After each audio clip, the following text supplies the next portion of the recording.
Everybody needs somebody on their side, even if they can't always be by their side.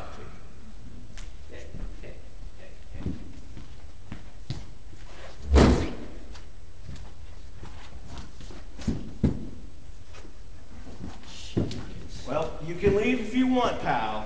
But it seems to me that if I had a difficult case, and I had 4 of the greatest detectives appear in my office, I would give them the benefit of a doubt before I wouldn't give them the boot before I saw what they had to offer. Okay, yeah. Is this the lunch tab? Oh, okay, yeah, so I guess I'm supposed to get some, so I guess I'm just supposed to get a big old tab at Bronski's Deli. Yeah, more buy cots. your food. What's that? Yeah. Do I get some more cots? And you can sit down to reinforce that line. It's like, this is where I sit down, so this is where I say cots. Cots, gotcha. Yeah. All right, so I'm just supposed to get a tab at Bronski's Deli, a bunch of cots and feed, let you all sleep here? Yeah, right. Oh, detective, you asked not necessary. I was given the information on this case a while back, and I chose to share it with my friends here. Oh, okay. So someone gave you my case files? Uh-huh. Somebody someone who's interested and wants to help. All right. Lana? Is that me? I'm sure this is all a dream. Yeah, I'm sure this is all a dream. Maybe it's my subconscious trying to tell me something I've missed in the case. Stranger things have happened, sir. Now, shall we get started? Oh yeah, knock yourself out, Sherlock. Excellent. This case is most baffling. I think we shall need some help from our friends. Our friends? Oh heavens, who are these people? My associates and I decided to send you as much help as possible. And they're eating! Oh my goodness. You don't expect them to help you solve this case on an empty stomach, do you? Okay, everybody freezes, and we hear this. This case certainly has become more interesting. Will Flynn accept the help of the world's most famous detective authors, or is he just having one cuckoo dream? We'll find out later when we bring you Act 2 of The Mystery of the Locked Room. And then they have the little auction stuff. Okay, then go back to the positions you froze in. How do we get off the stage? Just simply walk off. Where are we going? Exit off that way. Okay. Are we going to a room back here eventually, or just kind of get it over there? I need to ask Don about that. It'd be better if there was a room. There's a back room. I don't remember exactly how to get there, but there's like a kitchen. It's right there. That door. The exit door there? No, not through the exit door. You can enter through that little. Oh, I see Little door in the back there. So think maybe the we caterers could will exit be- that. Well, they might be, but. There's also little side rooms over here. Well, that we the can- side room is where they're gonna have the silent auction tables. Ah, 2 of the sets Touche. will be in there, and 1 of the set of auction tables will be out here. There's the restroom. And this We should should be go the find last out line. Wait, you're all eating dinner, and that's the freeze? No. Yes. Or is he Oh, no, supposed he to says go- Not mine, you don't you know. expect them to solve the case on an empty stomach, Pete. And that's when it stops. Yeah. Okay. I think that back room Start with me out here, everything and the lawn. is where they were wanting to take the movie window to. That probably There's won't other work for us. places. We can find out Thursday when they set up, right? And I'll be hearing everybody. If she even knows to. Right. Okay, well, let's go on since you've got to go at 4:20 anyway. Okay, so you've come back after that auction space, you're frozen, and then I intro the act. In our last episode, Flynn awoke from what he thinks is a dream, only to find history's greatest detective writers rifling through his case files. What will happen next in The Mystery of the Locked Room? You don't expect them to help you solve this case on an empty stomach, do you? Yeah, okay, go ahead. But if I start seeing pink elephants, I'm out of here. Everybody to have them checked. She was worried that with the cold weather coming on, they might burst. She let the plumber in through a side door leading to the basement. He noticed no damage to the door outside or to the pipes inside. However, he did see some strange scuff marks on the floor, as well as some black powder residue on the outside door handle. He also noticed that the brass vent cover was missing from the pipe that fed heated air into Mr. Wright's apartment.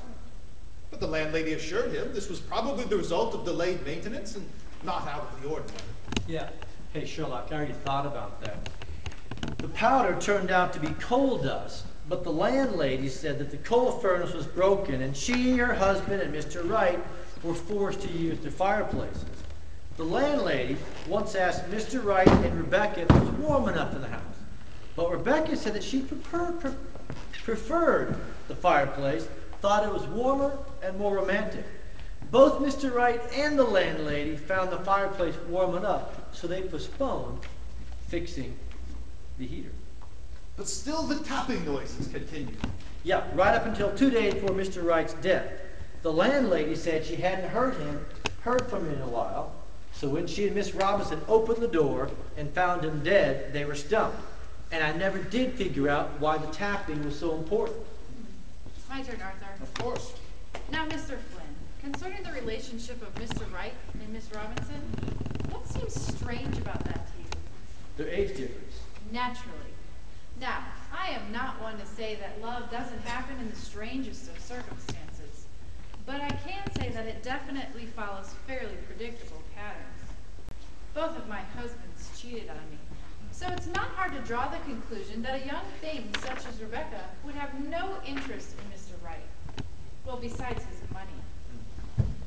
However, I find it very hard to believe that a mere chorus girl would have the wherewithal to construct a murder complex enough to elude the mind of trained policemen. I agree. So what does this tell us? That there was an accomplice. I've been reading in this file about how Lucius's partner, Mr. Michael Williams, made no bones about his disapproval in the direction Lucius was taking the company. Williams wanted to expand into European markets, but Lucius felt they weren't ready to go international.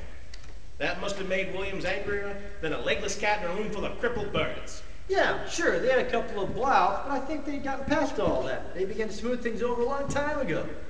We spoke to a few of their board members. They told us that the arguments in the boardroom seemed to be a thing of the past. And Mr. Williams stated that he believed Mr. Wright had his finger on the pulse of the company's future, and he was wrong about the viability of expansion.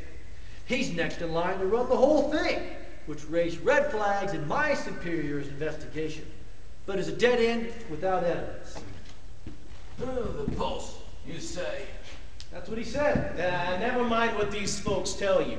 About matters of the heart, you'd be better off following the money.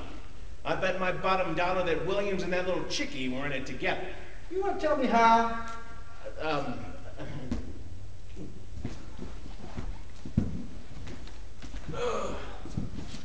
Detective, what can you tell me about evil?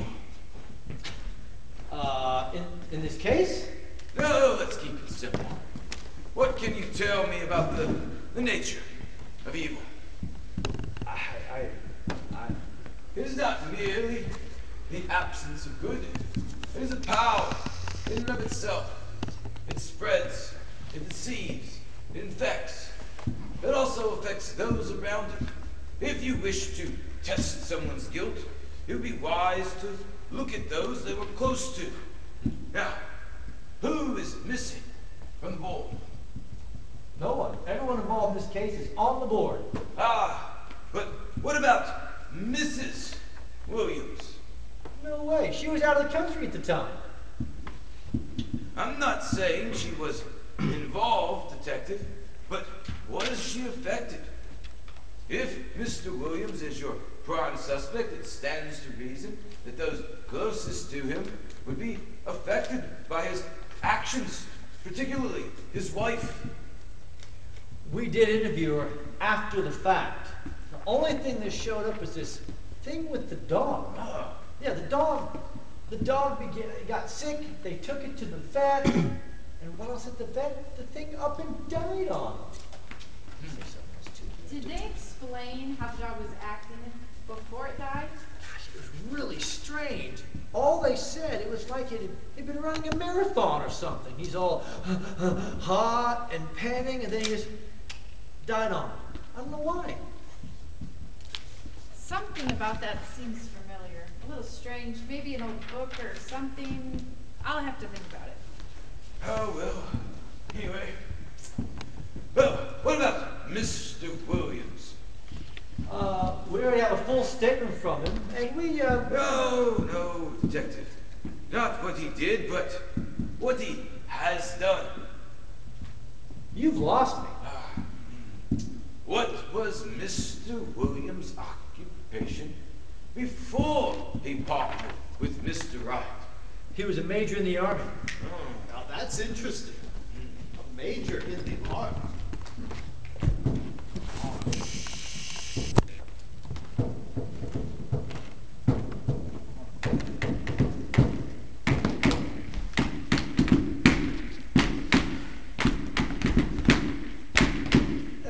Knock it off, Arthur. That tapping is really getting annoying. Do you have something there or not? My apologies, but something about Mr. Williams being in the army, it means something. It's important. Well, give it a think then. Because I think I found another link in the chain. Mr. Williams is a benefactor to the theater where Miss Robinson worked. Seems he's a regular attendee. That's where the two of them met. That's my point, Flynn. Maybe this little hot trot filly was the accomplice of a certain already hitched stallion. Two of them decided to knock a shoe off an old war horse and time his way to the boot factory. Raymond, please. Or maybe the coiffed cutie in the burn business and joined forces to blow some trumpets and knock over the walls of Jericho. Raymond, please! Hey, I could do this all day. he does make a point. All we have to do is find some way of linking Mr. Williams and Miss Robinson other than the theater attendants, and we'll be making a step in the right direction. We've got to keep looking in the files. There's got to be more evidence there. And I am convinced that the dog's medical condition is an important clue. Have you figured anything out on that point yet? Not yet, but I will.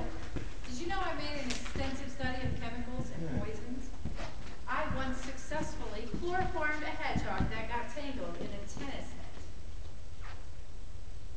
You are one crazy chick, Agatha. But I think you like it. I don't suppose there's any way we can get into that room and take a look around, is there? Oh, you've got to be kidding me. You think my superiors are going to let me get you five, even if you're real, you five people into the crime scene? Of course. Hey. Perhaps if you had a photo I could look at. Hey, this is it here. This is it. If the evidence isn't here, it ain't anywhere. But here's a picture you can look at. Oh, this is a photo of the room. Not close enough to see anything. We have to get into that room. Hey, this is it. This is all we have. It's all we have. We have to get into that room. All I This need is it. This is really it. Thank you. We're caught in a loop. This is like An hour later. This is it. And this piece here, that's it. And you, old lady, falling I asleep. forgot about this one in my pocket. This is it. This is it. This is my line. Hey, look, I'm just one person. I'm a small fry in the world of investigators. And I'm not even the lead investigator. And it's double jeopardy, brother. A detective can have the best hunches in the world. He can have the guy come right out and tell you he did it to your face, and then deny it in court later. If we don't have enough evidence, they're going to throw out the case. That way it'd be harder to get justice than a straight answer out of a woman. You can't put your trust in people or what they say. Even if they think they know the truth, they can be painfully wrong. Aha! Then we need to try a... Thank you, sidekick. Oh, what are you up to? Relax, Flynn. What are you doing? I'm merely trying to clear your mind, to help you remember the crime scene. If we can't go there ourselves, we can replay it in your mind. Now relax and concentrate on your breathing. All you hear is the sound of my voice. Close your eyes. I'm going to count down from 5 to 1. And when I reach 1, You will be relaxed and able to see the crime scene clearly. Do you understand? Hey, I appreciate the thought, sir, but I've never been one for all this mumbo jumbo. Don't close your mind to the things that are not of this natural world, my dear boy. As another great writer once said, there are more things in heaven and earth than are dreamt of in your philosophy. Okay, well, my mind is your plaything, mighty Mesmero. Relax. Close your eyes. Concentrate on your breathing. 5, 4, 3, 2, 1. Doyle, I'm not comfortable with hypnotism. We do anything we can, Gilbert, to bring the criminals to justice. You know that. Yes, but is it worth a man's soul to get inside of his mind? I can understand your reticence for this practice given your background, but there's nothing to be afraid of. This is an age of reason, in which faith and science are becoming more interchangeable every day. Besides, if you don't like it, you can always leave. I'm not going anywhere.